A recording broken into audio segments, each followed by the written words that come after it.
हरे कृष्णा। ओम नमो भगवते वासुदेवाय। हरे कृष्णा। आज बुधवार है और बुधवार के दिन ओंकार विद्या मंदिर स्कूल के बच्चों के लिए शास्त्रों पर आधारित हम जो वीडियो क्लिपिंग के द्वारा मैसेज भेजते हैं स्पिरिचुअल, वो आज इस वीडियो क्लिपिंग के द्वारा आपके पास भेज रहे हैं। और आज हम चर्चा करेंगे कि व्यक्ति अपने जीवन में क्या चाहता है, एक्चुअली क्यों व्यक्ति पूरे जीवन परेशान रहता है, क्या ढूंढ रहा है व्यक्ति अपने जीवन में, क्या कमी महसूस करता है, इस पर हम चर्चा करेंगे। तो क्या चीज ढूंढ रहा है व्यक्ति, एक छोटे बच्चे से लेकर बड़े व्यक्ति तक क्या ढूंढ रहा है? खुशी ढूंढ रहा है, हैप्पीनेस ढूंढ रहा है, प्रसन्नता ढूंढ रहा है, कैसे आनंद में रह सकता है, ये ढूंढ रहा है।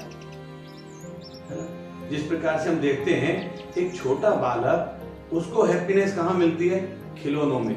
जब टॉयज के साथ खेलता है उसको हैप्पीनेस मिलती है। वही बच्चा जब बड़ा हो जाता है तो उसको वो खिलौने वाली साइकिल, छोटी साइकिल चाहिए, उसको उसमें हैप्पीनेस मिलती है। अब उन खिलौनों में उसको हैप्पीनेस नहीं है, यानी उन खिलौनों में हैप्पीनेस थी नहीं, वो ढूंढ रहा था, अब वो साइकिल में ढूंढ रहा है। और बड़ा हो जाएगा, स्कूटी, बाइक चाहिए, बाइक में हैप्पीनेस चाहिए। तो इसका मतलब छोटी साइकिल में भी हैप्पीनेस नहीं थी, वो बाइक में ढूंढ रहा है, अभी उसको छोड़ दिया, वहां नहीं है, अब बाइक ढूंढ रहा है। अब इस प्रकार से व्यक्ति हैप्पीनेस ढूंढता रहता है और जब बड़ा हो जाता है, शादी हो जाती है, बच्चे हो जाते हैं, जॉब करता है, पैसा इकट्ठा करता है, किस लिए? खुशी कहां से मिलेगी, मैं प्रसन्न कैसे रहूंगा, मुझे हैप्पीनेस कहां मिलेगी, मुझे शांति कहां मिलेगी, इसके लिए एक व्यक्ति 20-25 साल कड़ी मेहनत करता है, पढ़ाई करता है, किस लिए? अच्छा जॉब मिलेगा, क्यों? अच्छे पैसे मिलेंगे, फिर पैसे मिलेंगे तो मैं बहुत खुश हो जाऊंगा, बहुत धनी हो जाऊंगा, ज्यादा पैसे हो जाएंगे, और बहुत आराम से रहूंगा, बहुत खुशी हो जाऊंगा। तो क्या जिनके पास पैसे वो सब खुशी है? उनको खुशी मिल गई? नहीं मिली। आज भी वो परेशान है। क्यों परेशान है? क्योंकि जहां हम खुशी ढूंढ रहे हैं वहां खुशी नहीं है, खुशी वहां नहीं है।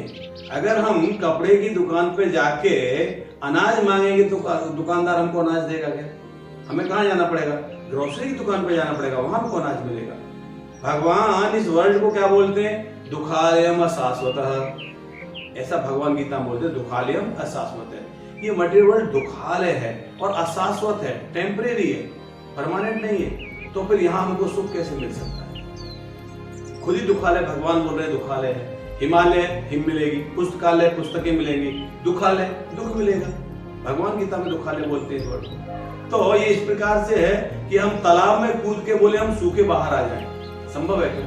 इस वर्ल्ड में हम आए हैं तो दुखों में हम फुल ऑफ दुख, ये तकलीफों से भरा हुआ है। तो हमें क्या करना चाहिए? तो भगवान गीता में बोलते हैं शांति और सुख कैसे मिलेगा। भगवान बोलते हैं भोक्तारम यत्तपसाम सर्वलोक महेश्वरम ज्ञात सुहृदम सर्वभूतानाम ज्ञात्वा माम शांति मृच्छति। शांति मृच्छति, शांति मिलती है, कब मिलती है? ज्ञात्वा माम, जो इसको जानता है। किस प्रकार से? इस प्रकार से सुहृदम सर्वभूतानाम, मैं सभी जीवों के लिए सुहृदय हूँ, सबको प्रेम करता हूँ। सर्वलोक महेश्वरम, सभी लोगों का मालिक मैं ही हूँ। और भोक्तारम यज्ञ तपसाम, सभी यज्ञ और तपस्याओं का भोक्ता भी मैं ही हूँ। अगर कोई व्यक्ति ये तीन चीजों को जान लेता है, उसके जीवन में शांति मिल सकती है। पहली बात, हम भोक्ता नहीं है, हम मालिक नहीं, हम स्वामी नहीं, हम इंजॉय नहीं कर सकते कोई भी, हम सेवक हैं, स्वामी नहीं है। तकलीफ आती है, हम सबका स्वामी बनने का प्रयास करते हैं, घर का स्वामी, अपने फैमिली में फैमिली हेड, और उसके बाद में अपनी पत्नी का स्वामी, अपने समाज का मुखिया, अपने क्षेत्र का एक प्रतिष्ठित व्यक्ति। इस प्रकार से हम समझने का अपने को प्रयास करते हैं, स्वामी बनने का प्रयास करते हैं, तब हमको तकलीफ होती है। तो हमें क्या करना चाहिए? हमें दास बनना चाहिए, हमें सेवक का भाव रखना चाहिए, कभी हमें तकलीफ नहीं होगी। भगवान भोक्ताराम है, वो सबके भोक्ता हैं। दूसरी, भगवान ने क्या बोला? सर्वलोक महेश्वर, सभी लोगों का मालिक मैं हूं, सब कुछ मेरा है, हमारा कुछ भी नहीं है। जो हम देख रहे हैं हमारा नहीं है। आज पृथ्वी, आज हमने कुछ जमीन का टुकड़ा एक खरीदा, इसके पहले किसके पास था?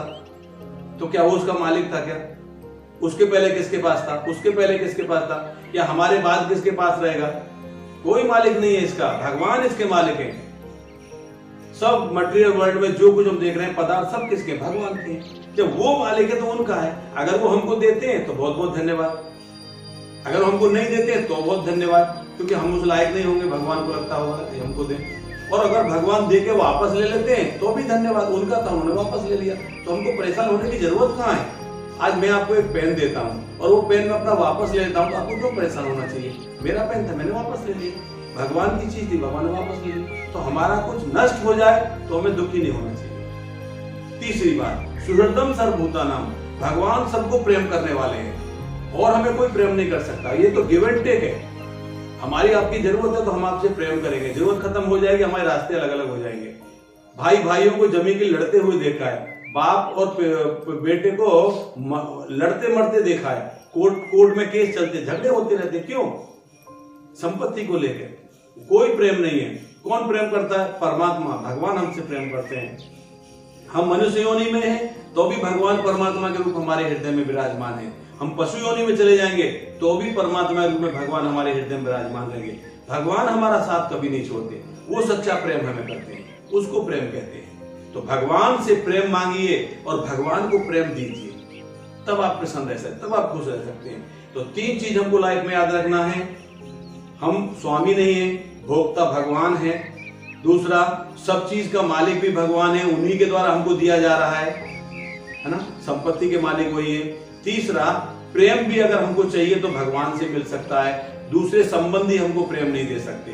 तो हम अगर कोई हमारा दिल तोड़ देता है, हमको कोई हर्ट कर देता है, तो उसमें दुखी होने की कोई आवश्यकता नहीं है। उनका हमारा कभी प्रेम था ही नहीं। इस जन्म में हमारे साथ है, अगले जन्म हो सकता है हम किसके दूसरे के साथ में रहेंगे।